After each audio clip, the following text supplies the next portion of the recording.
Hello and welcome back. You're listening to another brand new episode of Video Ditch. And today we're joined by a very special guest. Nick, please, would you like to give him the intro treatment? Absolutely. So today we are graced by Seventh Sentinel, a name you may recognize if you are a member of the Sonic fandom, gaming fandom, if you just enjoy music, color, brightness, wonderful mirth and whimsy in general.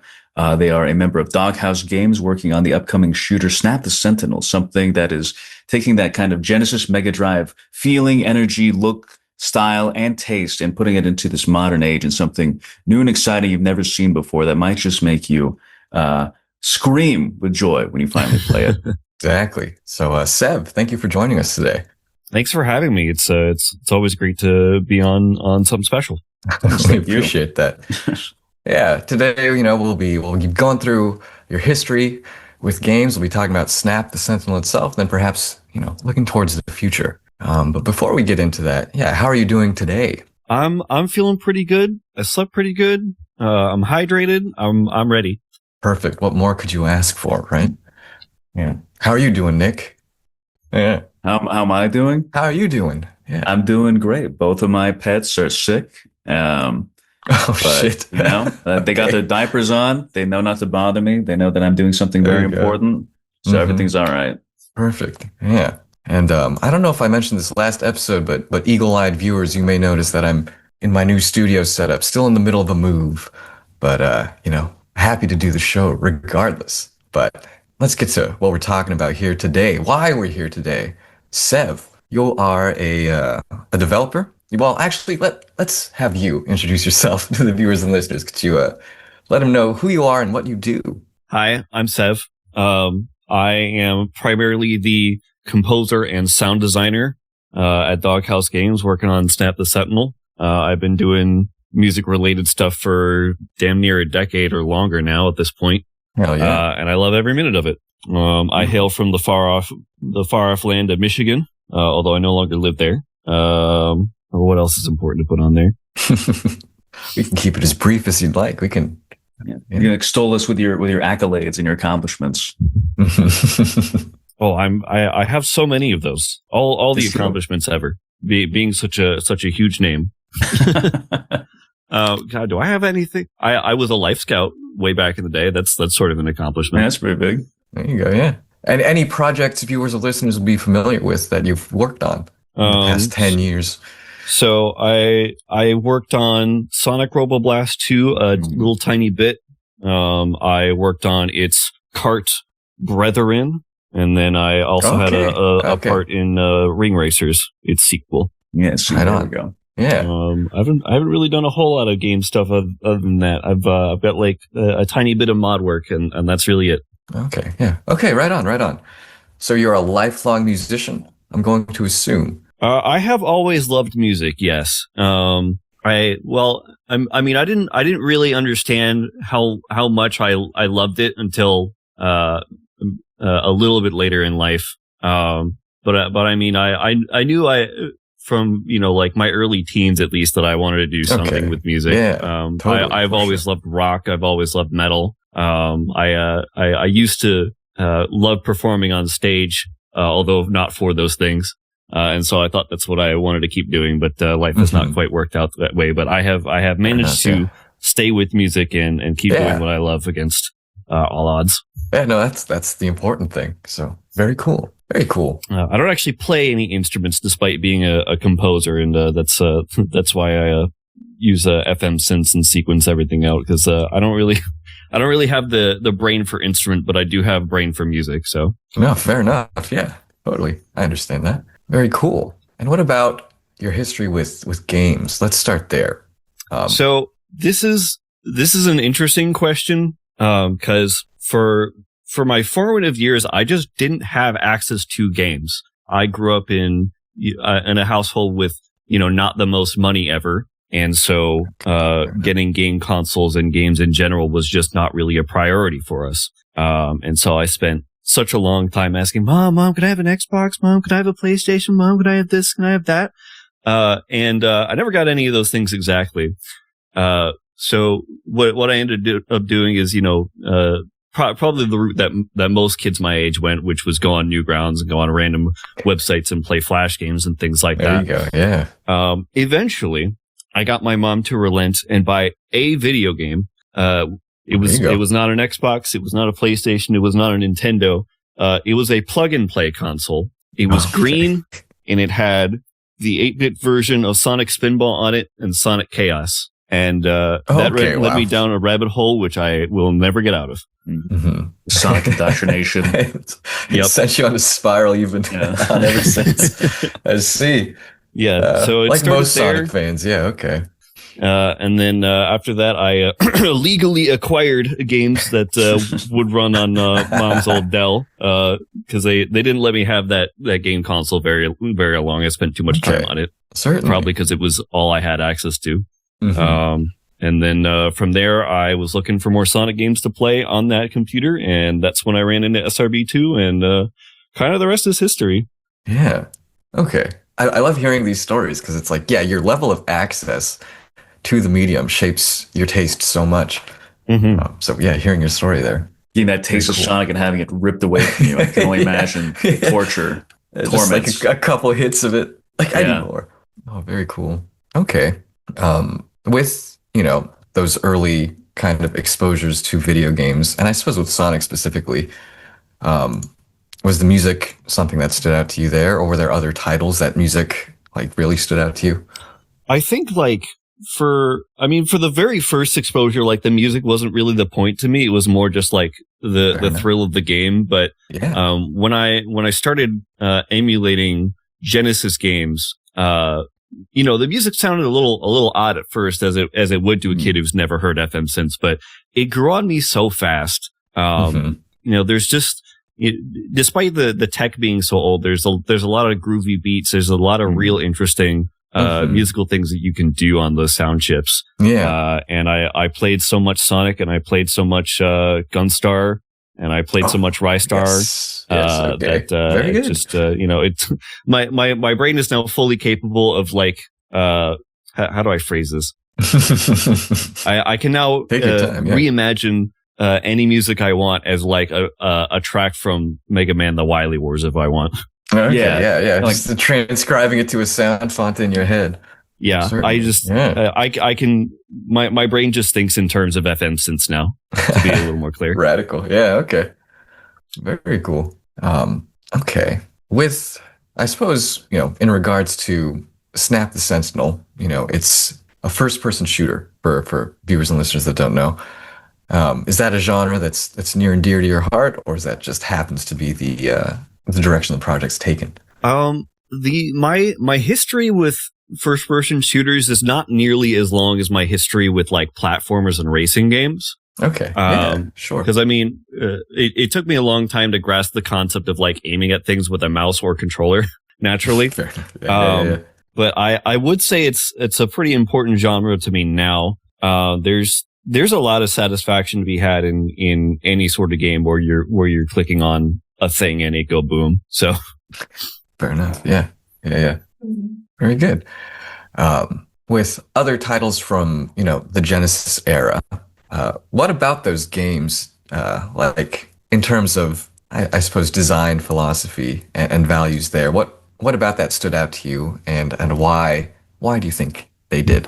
Yeah, a lot of Genesis DNA seems to have stuck with you. Yeah, to me it is mostly the aesthetics, the bright color, and the punchy visuals and the things that you could do with the sound chips of the time, the groovy music. Because there's certainly nothing wrong with having a darker and grittier game. But I think I learned that for me personally, anyway, just the bright visuals are a lot more appealing. Even just like pixel art in general tends to appeal to me more than bright and colorful stuff that's nice and smooth. Although I do enjoy that too, naturally. Certainly. Yeah, right on. So you compose all the music for the game? Yes. Okay, right on. How long have you guys been working on this? So Snap began as a game jam project back in 2020. Okay. We started working on it for the 7D FPS game jam. That's short for 7-day first person shooter. Okay, right on, yeah. Which is not to say that we made Snap in a week and kept going. We made Snap in about 3 weeks and kept going because that game jam is fun and cool and doesn't have very strict rules. Right on. Okay, love that. But yeah, we've been working on it on and off, mostly on since November of 2020. Wow. Okay. Yeah, I noticed that there's. Go for it, Nick, please. Yeah, I was going to say, what was the point where in developing Snap, you realized it could become something greater than maybe what you sought out with the game jam? Was it kind of an immediate thing when you had the concept, or when the team had the concept rather, or was it after that first kind of playthrough you felt the fun of it, the punch, the music, everything coming together, and you knew there was something there? It's funny you should ask it that way, because it's not really something that we probably would have figured out by ourselves. Because we were mostly just making the game for the sake of we wanted to make a game, we wanted to get some more experience, that sort of thing. It was really the positive reception that we got from people that were playing it that made us realize that maybe we had something special on our hands. Nice. I was going to ask, with the music, something that I noticed about having played some Sega Genesis in my life. With the music there, I feel like a lot of the grooves, like drum patterns and bass lines, are referencing sort of like the pop music of the time, or a certain like slice of pop music at the time. When you were making music for Snap the Sentinel, were you referencing or were you thinking about referencing, music from the past, or were you referencing more contemporary styles? That's a really interesting question, actually. I think if we go back like the furthest into my music journey, like mostly what I was trying to do was just make Sonic music. And as I've evolved, I've kind of taken some of the things that I've learned from that and just tried to make things that are maybe stylistically similar, but a little bit more original. Right. That said, I don't draw like too heavily on like any specific thing anymore, at least for most of the music. When I'm writing like the more metal and rock oriented pieces with the electric guitars, I definitely am thinking a little bit more contemporary, generally speaking. Anything that has guitars in it that I've written is definitely heavily influenced by groups like Avenged Sevenfold and Disturbed. Maybe a tiny bit of Pink Floyd, maybe a tiny bit of I can't remember the name right now. But yeah, a lot of rock influence. I've also listened to my fair bit of Michael Jackson, but I don't know how much that shines through. I feel like there's like that link always. Michael Jackson, he's ingrained. Genesis music. Yeah, it's either Michael Jackson or Alien Farts. Yeah, yeah. Okay. Well, yeah. With the Sega Genesis, we kind of talked about how it has an odd quality to it. Kind of at the outset. What appeals to you about trying to work within those limitations? Are we talking like musically? Musically, particularly? Yeah. Okay. Yeah. I just really like how the sound chip sounds. It really just comes down to how much I like the sound. I like the idea of trying to like stay faithful to the hardware a lot of the time. Because I just think that's an interesting challenge, but I'm not afraid to break out of there and just use more synths and use extra channels, because there's a fun thing you will learn if you mute some of the channels in Genesis music is that they create new instruments by just layering two synths that are playing the exact same thing on top of each other. Like where you have one instrument and then one, much different instrument actually that are playing the same notes. And the way that's done is really interesting. The way that you can create different variants of like square waves just by like playing two square waves slightly against each other, or like with slightly different envelopes or whatever. Like the techniques are really interesting, and I'm still trying to learn more about that. That's super cool. Yeah. All right. Nick, you got any questions about the gaming past before we really dive into Snap the Sentinel on its own? Yeah.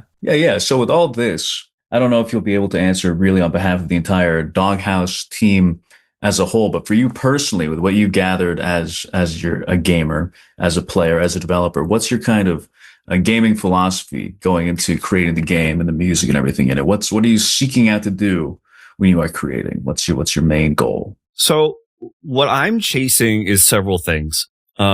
primarily I'm chasing like a flow state. Games like Sonic 3 and Knuckles where you can just sit down and blast through them in an hour and not even realize an hour has gone by. Games like Doom 1 where you can blast through those just map after map after map. With all the action and arcade fun that comes with those. But yeah, the flow state's super important. I think something that, from more of a game design perspective, what I think my co-developer is going for, because my co-developer Tyrael Salt is doing most of the actual design work and programming, is the ability to use games not just like as a form of entertainment, but also as a form of like personal expression. The kind of things that you can't really get out of like books or movies or what have you. Yes, exactly. That's exactly what we're looking for. Perfect. Yes, thank you. Tell them they're a visionary. Tell them they got a big brain in there. They're impressed. Very cool. Yes. So fantastic. Yeah, like the flow states, the unique nature of a game, everything I'm wanting to hear. That's great. Yeah. So the game itself. What is it for those who don't know? For anyone who for anyone who blacked out during the intro where we probably were showing the trailer. What exactly is Snap the Sentinel? What's it all about? What's it like to play it? Who is Snap? Snap the Sentinel, as a game, is a score attack focused first person shooter with some light story elements where you use a variety of weapon power-ups to blast through the robot army of a maniacal capitalist. You play as Snap the Sentinel, the world's toughest turtle, and you blast and snark your way to victory. We're designing it to have fast-paced action, that incentivizes you to play in a way that feels cool and looks cool. Beautiful. Yeah, I think I got a taste of that kind of unique action. The kicking is a major mechanic in Snap, and it feels really good. It feels nice to instantly kill things by kicking it in the face. Absolutely. Yeah. Was Snap always going to be a turtle from the outset? Pretty much, yeah. The way it worked out. Like I said, Snap was a game jam game. The reason we use Snap, we didn't make Snap for the game. I made up Snap first, and then my very good friend Velocitoni redrew him and made him like an actually pretty cool looking design.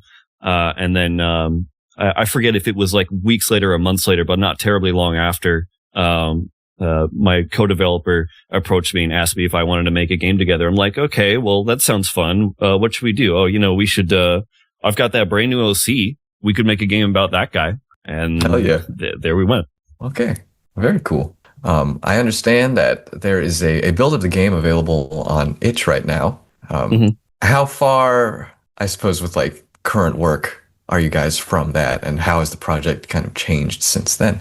Overall, the design philosophy hasn't changed a whole lot. The difference is mostly just in the scale of the project and the quality of the presentation. We're, as far as, what's different, like in our private stuff versus, the itch build. We've got a bunch of new levels.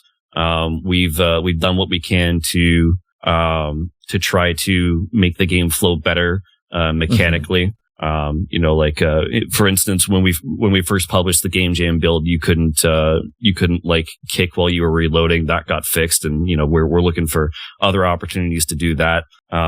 It's mostly just the presentation and everything.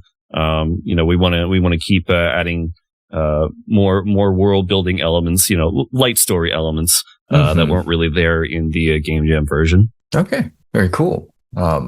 And then, of course, we do, as we get better at level design and other skills, we do, of course, go back and revise that older content as well. So, episode 1 gets a little more polished as time goes on. Nice. Yeah. Getting another pass over. Very cool. All right. Nick? Yeah. I just want to know if there's been any like major changes to the game itself with the transition from, I believe, GZ to UZ Doom we were talking about a little bit at MagFest. Was there any like pains transitioning that, or is it pretty easy? It was, I wasn't the one that did that personally, but my understanding is it was like basically painless. That's good. That's good to hear. UZ Doom basically started life as just GZ Doom, but like with the fixes that people wanted to do. And so to my understanding, it was a cinch to get Snap running on it. we basically switched to Uzi Doom like the same day or like the day after they started working on it. Oh, nice. Yeah. For anyone out there with the GZ Doom project, don't feel constrained. Don't feel like you're stuck. Looks like you can try it out. You can make the jump over. Yeah. Yeah. Very good. All right. Fantastic. Okay. And so with the development of Snap the Sentinel, what you presented so far, what's the sort of fan reaction been to that? Have people been receptive to Snap? Do people love him? Any Snap cosplayers, or what's the general consensus on the game? I have not seen cosplayers. That'll be a heck of a thing to see someday, hopefully. That's when you know you made it. Yeah, absolutely. But yeah, reception's generally just really positive. People like the art style. People like the fast paced action. Sorry, I'm having a brain fart. No, no. All good. Not to toot my own horn, but people seem to really like the music, which makes me feel really great. I bet, yeah. We get a little criticism here and there, and sometimes that criticism is, from a person that we're not really making the game for, but, a lot of it's very valuable, and we do our best to try to address it. Certainly, yeah. With music, could you tell us, could you shed some insight about your process, right? Do you get the idea for a level and then you kind of plot it out from there? Or is it an idea you have already and then you kind of are able to transfer it to the game? As far as making the music, you said? Mm-hmm. Sometimes I get ideas ahead of time and then we end up using them in maps, but generally speaking, we'll have an idea for a level first, and then I will start working on the music. It's hard sometimes because sometimes I have the blessing of just something pops into my head fully formed, but like a lot of the time I have to sit and ideate and really refine something until I get something that really works for what we're trying to do. Although sometimes it's just like with one of the brand new levels, it's just, oh well, this is a jungle. I want to make Donkey Kong Country music, and then I wrote some Donkey Kong Country music in FM. There you go. I was going to ask, are there any genre tropes that you're trying to emulate or avoid? But there you go. Cool. Yeah, I like a lot of it. I kind of want to just like play off as like my own style, my own thing. There's obviously going to be comparisons to a variety of Genesis games as far as like where I'm getting the style from. Sonic is obviously an influence, but I'm trying to I do borrow the Sonic instruments. I do borrow the Sonic drums. But in general, I'm kind of trying to make something that's not quite on the nose, at least most of the time. Yeah, exactly. So songs using that Sonic 3, woo, none of that. Yeah, I hate that sample. It gets so overused. I think I may have used it like once in one track, and that is the only place I intend to use it. The entire secret shame. Yeah, kind of like the Wilhelm scream for sequencers, I'd imagine. Yeah. But yeah, that's kind of the other reason that I insist on having like rock and metal music in there, because that's just not something you really saw a whole lot of on the Genesis. Yeah, exactly. You do have some more recent projects that make a great use of FM to do metal, which I'm kind of trying to draw a little inspiration from these days, particularly Xenocrisis. Xenocrisis has an excellent soundtrack. You should listen to it if you haven't heard it. It's real. You play it on your Genesis, people. Yeah. Hey, speaking of playing on the Genesis, we kind of mentioned, original hardware earlier in the conversation. Is that something the team has considered, like making Snap run on a Sega Genesis if possible? Would it be possible? I don't know. Directly answer your question. Yeah, I was going to say, wait a minute. Maybe a Saturn. Yeah. But, finally get some use out of that thing. Mm-hmm. Like playing Snap on a Genesis or even a 32X is probably never going to happen. I think if you were going to do that, you'd have to do it the way that Doom got running on an NES, which is to shove a Raspberry Pi inside of a game cartridge. Which I don't know the technical details of that, but if you haven't seen that video, go look for it. But yeah, we're mostly just concerned with getting the game like finished right now. It's not like retro hardware enthusiast project kind of thing. Not really. I mean, we take a fair bit of aesthetic inspiration from the older consoles, but like we don't really worry about ever porting it to the Saturn or what have you. Okay, yeah. For the Snap the Sentinel fans, there's a project for you, a fan demake coming out in the future. Yeah, maybe it's Snap 5 years. Saturn. Yeah. For all 5 people who own a Saturn still. I'm waiting with bated breath. Very good. Okay, very cool. with the music, what has been your particular like favorite track to compose or area of the game to compose, and why? Why has it been so enjoyable to do?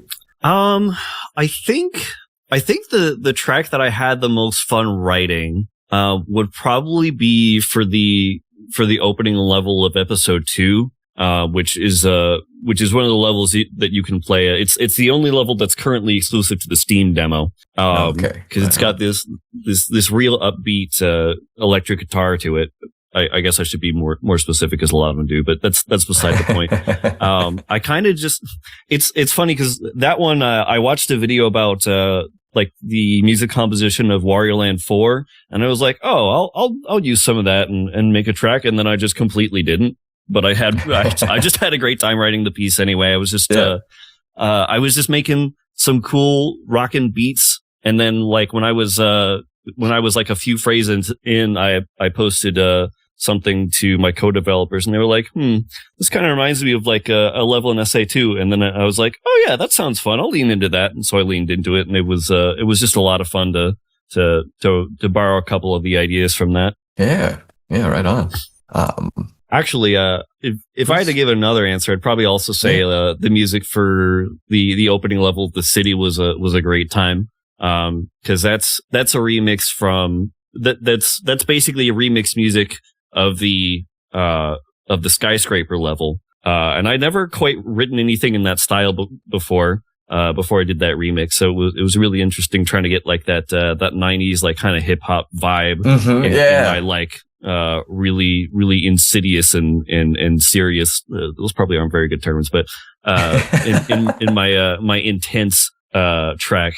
And, that was a lot of fun to do just because it was so fun to like change it up and everything. Yeah, referencing your own work within itself is a lot of fun. Very cool. All right.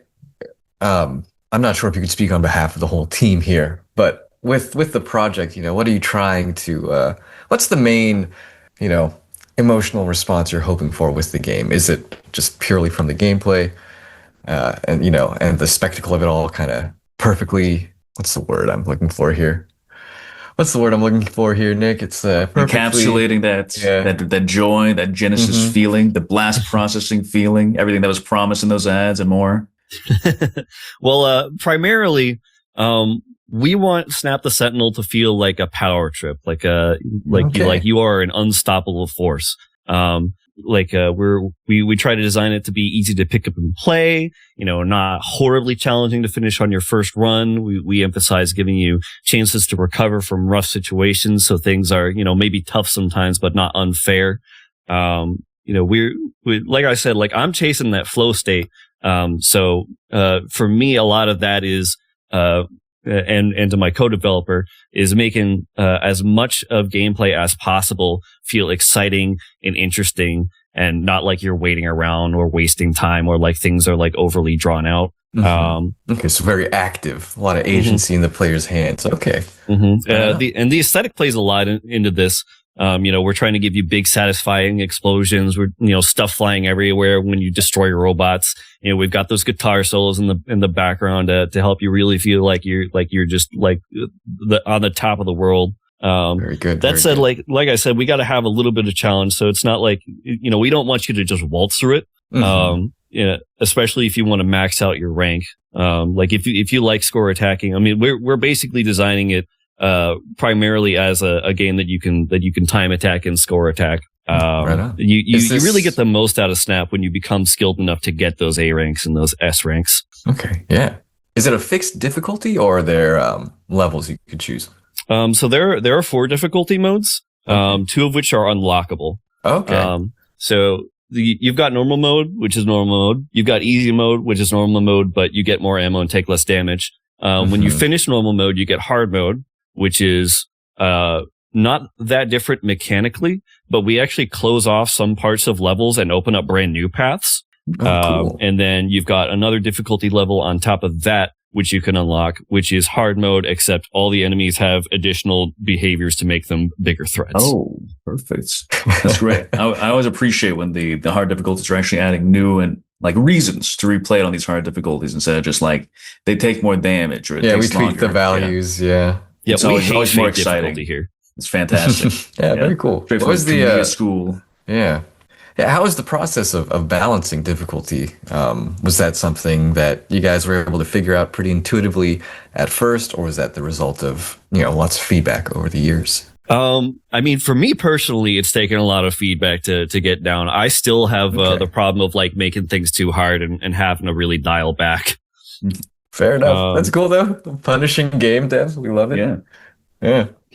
All right. Any other questions about the game, Nick? Yeah, so with Snap the Sentinel, I'm not entirely sure what the roadmap is. If Chapter 2 is going to be the grand finale, if there's going to be a lot more Snap in the future. But I guess I have two questions, which is, what is the future of Snap 1? And 2, what would you like players who finish Snap to walk away with at the end of the game? Well, as for our immediate plans, Snap the Sentinel Episode 2, once that's complete, that will be the point that we do the commercial release. But that doesn't mean that we're done developing Snap. I mean, other than like bug fixes and stuff. I mean, we're going to take like a little break after episode 2 and work on another project that I'm not going to get into here.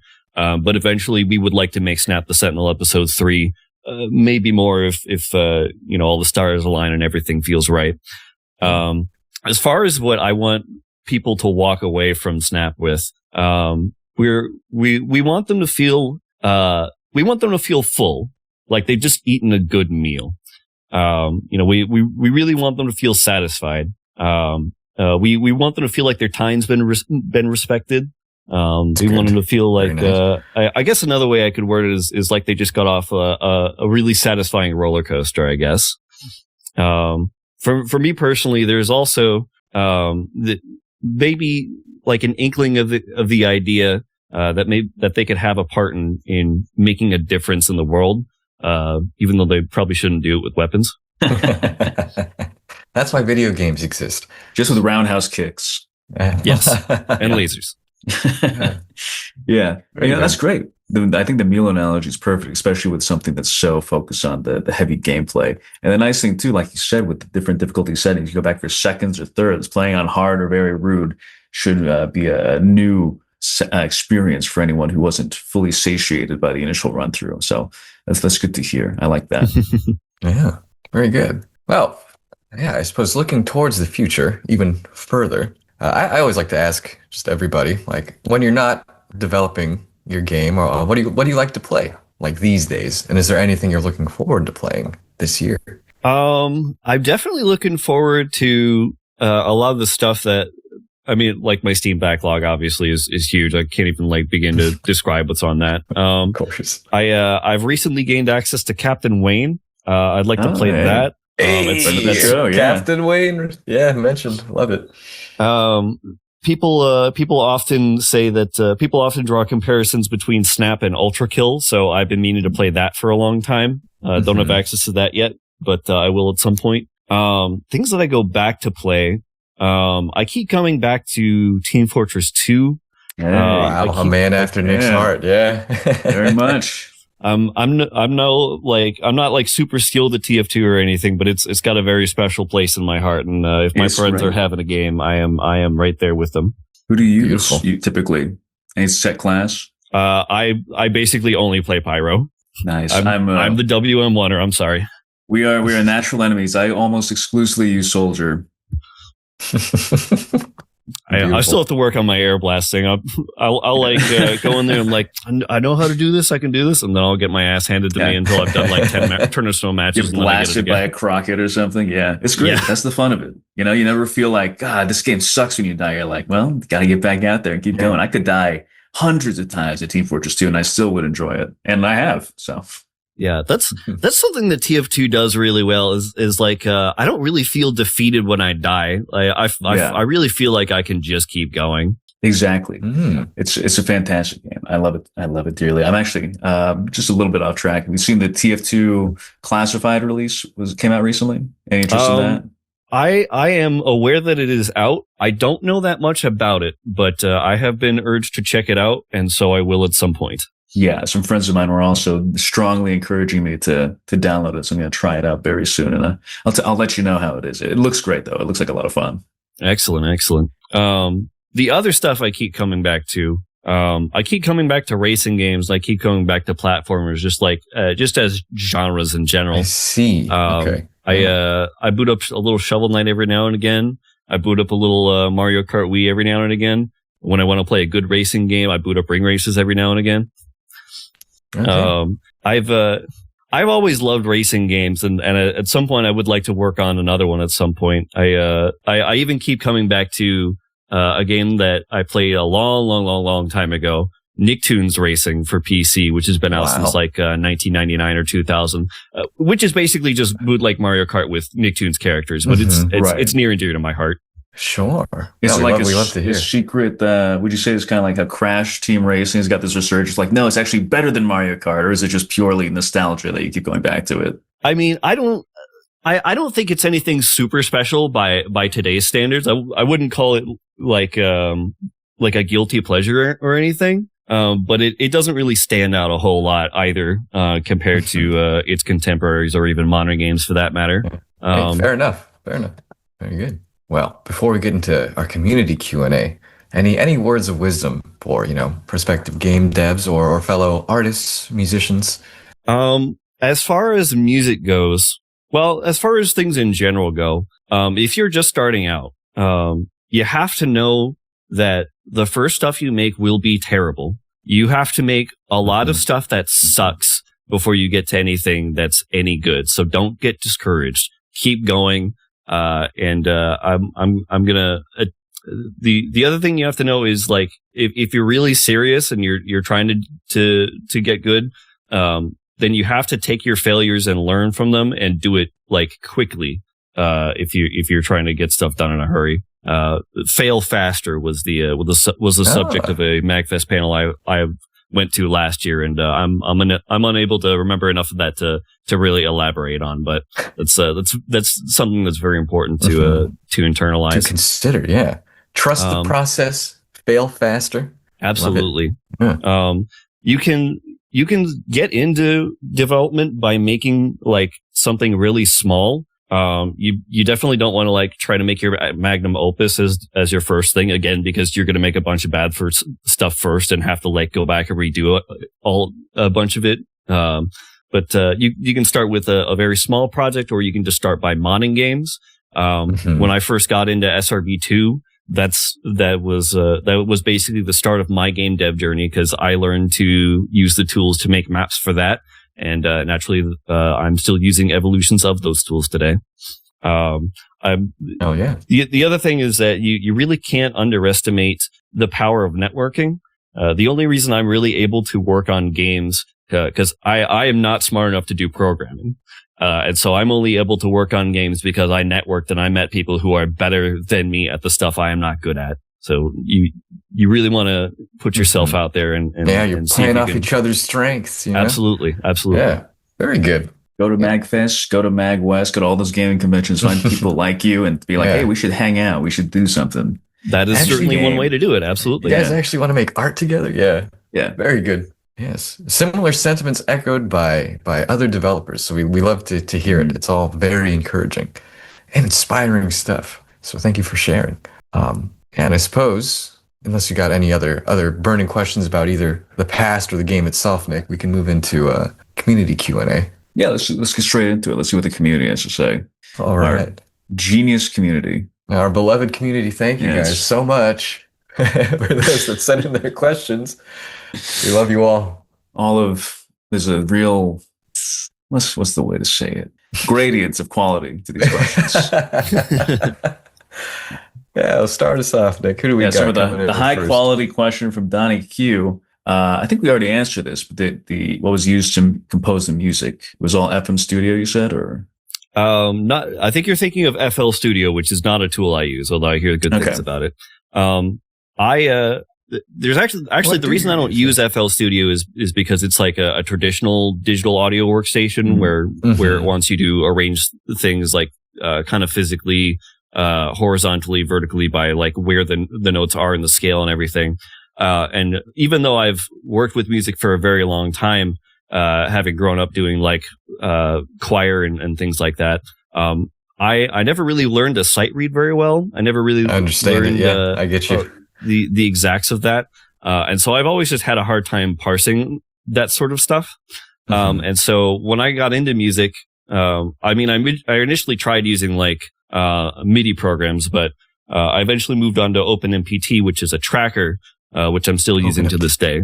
And so all the instruments that I use are just plugins for that. Okay, yeah. So specifically, I'm using mostly Chip Synth MD for the FM stuff. Sometimes FM Drive because it's slightly less accurate, but sometimes I just like how the patches sound in that.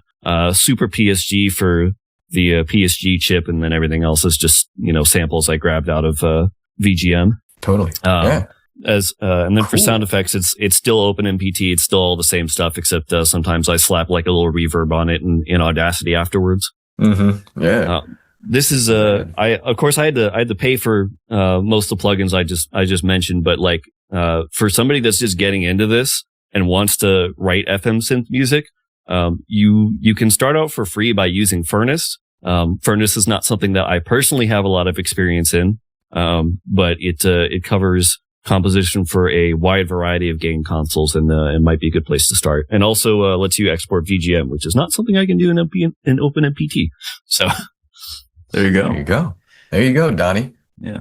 Yeah, perfect. Another one coming from Donnie. He asks, did you guys find it difficult working with a limited color palette? How did you determine what to use for enemies, weapons, backgrounds, etc.? So this is a question that's best left to my co-developer. So I asked her ahead of time. Beautiful. And she says, even if I wasn't restricted to a 256 color palette, I'd probably still be using a limited palette anyways, just for fun. I did a bunch of NES style mockups as a teenager, so I've grown fond of being minimalist with color choice. A lot of my art has a main color with another color for simple accents and highlights as a result. I put together the palette before any art was done. I then made a bunch of practical and important colors, like the colors used for Snap himself, and grayscale for lighting purposes. Then I added a handful of pretty colors I just wanted to use. At the end, I did an assessment of what hues weren't covered by the palette and made those. As a final pass, I merged similar color indices and did other optimizations. That said, the palette still has some things that are imperfect. It's hard to make a perfect palette, though, because the palette informs what art you can make, and the art informs what you want to have in the palette. But overall, I actually like doing artwork with Snap's palette so much that I will probably continue to iterate on it for future games. That's a really for that. That's a really great answer. Yeah. Yeah. Thank you for that. Super. Thank you, insightful. Salts. Yeah. Wow. Yeah. Very good. Great. And kind of piggybacking on that a little bit, hopefully you're able to ask her about this as well. Donnie says, this game proudly wears its tech limitations on its sleeve. Do you have any opinions on the state of tech bloats / the pursuit of realism in the AAA field? So I'll give you just my answer because I didn't ask her this one, but the child in me finds it admirable and exciting. As a kid, I was really excited about the idea of booting up a game and it looking like a movie. The artist in me finds it unnecessary and in some cases even harmful. She did touch on this a little bit, cause in some of her notes to me, she said, hold on. What was it that she said? In the chase for better graphics, the actual content of the game is left wanting. And so that is one thing there. But for me personally, we've been trying to do realistic graphics for as long as we've had graphics. We've like been starting to get like closer to it since the 2000s, and only like just in these last few years, I would say, are we finally starting to get there.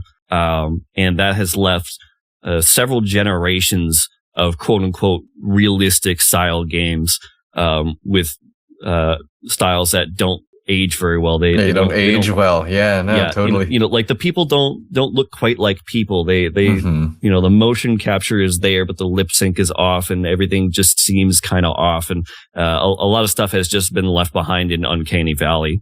Yeah. I would honestly argue, even when I was a kid, when I was experiencing, games with realistic art styles for the first time, I'm just like, what the heck is this? This doesn't look very good. Fuck? Yeah. Like as an adult, I can more than appreciate what they were trying to do, but, but yeah, it's like, Gunstar Heroes, Link to the Past, Sonic 3 and Knuckles, like, fine, they're dated by today's standards, but, they understand their limitations, they embrace them, they use them to their advantage. So, they might look old, but they still look good. Mm-hmm.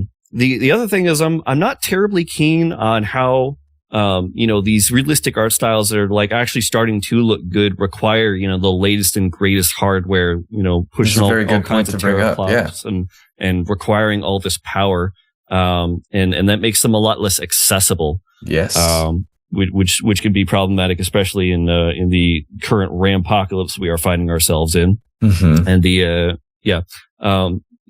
like at the end of the day, like you can't really say that one art style is better than the others subjectively or objectively rather. Mm-hmm. But in practical terms, it's easy to see that, a simpler lo-fi art style is a little more practical when you're considering the cost to produce it, and the ease to produce it and the cost of the hardware, that needs to run it. Mm-hmm.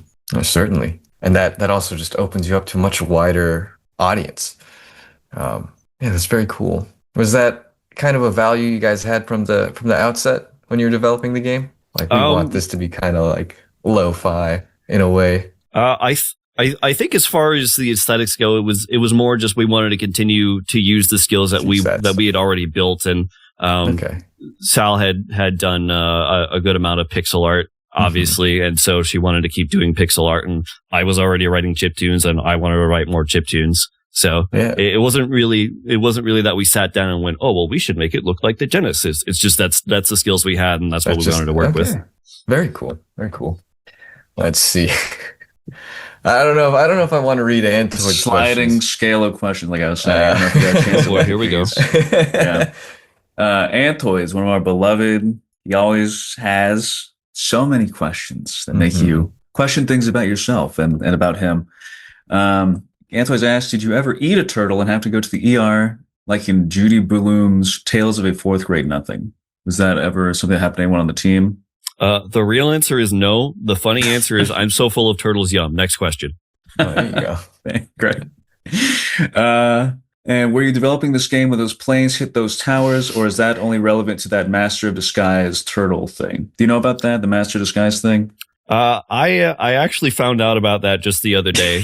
That's crazy. I did not know that. But yeah, I was 4 years old in 2001. So no, I would not have been able to produce games at that point. Enough, But through working on Snap the Sentinel and maybe even other turtle related games in the future, I hope to one day be turtly enough for the Turtle Club. Well, there you go. You just answered the next question. Yeah, the next question from Sheep. Literally, are you turtly enough for the Turtle Club? Almost, I guess, is the answer. Nearly there, yeah. When this game is launched, you'll be there. Yeah. That's when you reach max turtleitude.